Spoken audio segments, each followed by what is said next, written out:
നമുക്കുള്ളൊരു പഴംപൊരി ഉണ്ടാക്കി നോക്കാം. അപ്പോൾ നിങ്ങൾ വിചാരിക്കും പഴംപൊരിയാണ്.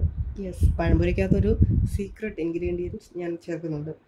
ഞാൻ ഏത്തക്ക എടുത്ത് വെച്ചിട്ടുണ്ട്. ഏത്തക്ക ഞാൻ ഇത്രയും കനത്തിൽ കട്ട് ചെയ്ത് വെച്ചിട്ടുണ്ട്. അങ്ങനെ ഒരു 2 ഏത്തക്ക എടുത്ത് വെച്ചിട്ടുണ്ട്.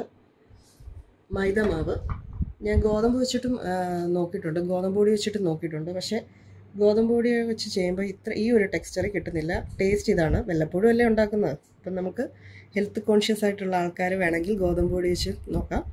പിന്നെ ഒരു 2 സ്പൂൺ ഷുഗർ. പിന്നെ വേണ്ടുന്നത് ദോശ അല്ലെങ്കിൽ ഇഡലിയുടെ മാവ്. ഇതാണ് ഇതിനകത്ത് സ്പെഷ്യലായിട്ട് ചേർക്കുന്ന ഇൻഗ്രീഡിയൻറ്റ്. പിന്നെ വേണ്ടുന്നത് 2 പിഞ്ച് മഞ്ഞൾപ്പൊടി, 2 പിഞ്ച് ജീരക പൗഡർ, പിന്നെ ഒരു നുള്ള് ഉപ്പ്, പിന്നെ ആവശ്യത്തിനുള്ള വെള്ളം. നമുക്കിത് മിക്സ് ചെയ്തെടുക്കാം.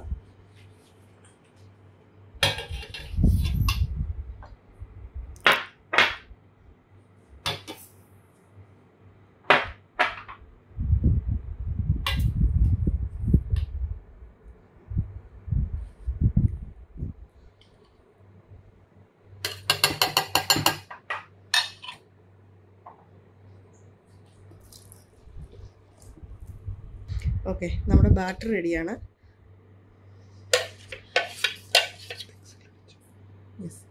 ഞാനിത് എളുപ്പത്തിന് വേണ്ടി മിക്സിയിലാണ് അരച്ചിരിക്കുന്നത്. നിങ്ങൾക്ക് എങ്ങനെ വേണമെങ്കിലും ഇത് മിക്സ് ചെയ്തെടുക്കാം. ഇത് ഈ ഒരു കൺസിസ്റ്റൻസിയിലാണ് ഇത് വേണ്ടത്. ഓക്കെ, നമുക്കിത് ഫ്രൈ ചെയ്തെടുക്കാം ഇനി. ഓക്കെ, നമുക്കിനി പാനിനകത്തോട്ട് ആവശ്യത്തിനുള്ള ഓയിൽ ഒഴിക്കുക.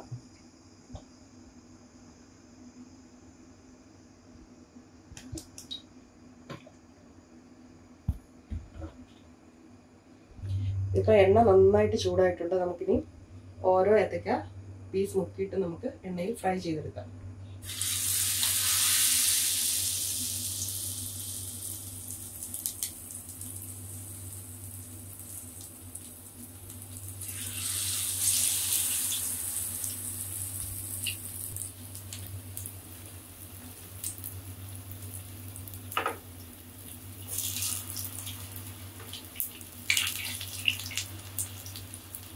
ആദ്യം ഇട്ടേക്കുന്നത് നമുക്കത് കോരി മാറ്റേണ്ട ഇല്ലെന്ന്.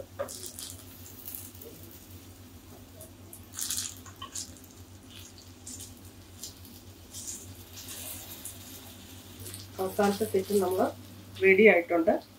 നമുക്കിത് മാറ്റിയാം.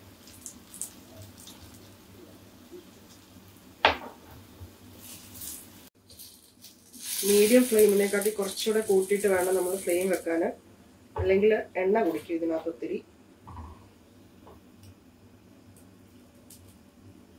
അങ്ങനെ നമ്മുടെ പഴംപൊരി റെഡി ആയിട്ടുണ്ട്. ഉറപ്പായും ഒന്ന് നിങ്ങൾ ട്രൈ ചെയ്ത് നോക്കൂ.